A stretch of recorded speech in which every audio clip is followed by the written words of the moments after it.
Roger Chapelu collectionne de petites pierres qu'il met en scène dans ses photographies.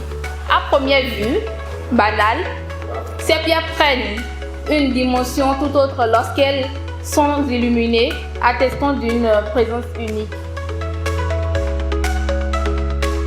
C'est le jardin d'une dame âgée dans le Bugey en France. C'était la porte de son jardin et chaque fois j'étais fasciné, je me disais c'est extraordinaire.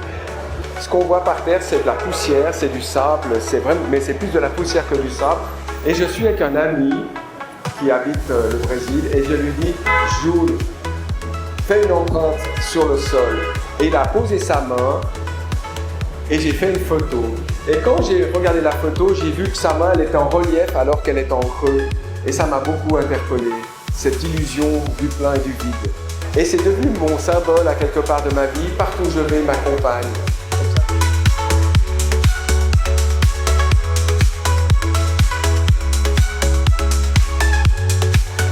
C'est la conséquence de beaucoup de marches en montagne où il y a énormément de pierres, de pierriers, à peu près dans toute la Haute-Savoie.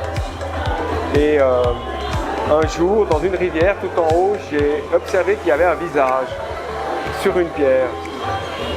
Et à partir de ce moment-là, c'est comme si mes yeux s'étaient formatés sur quelque chose de plus précis.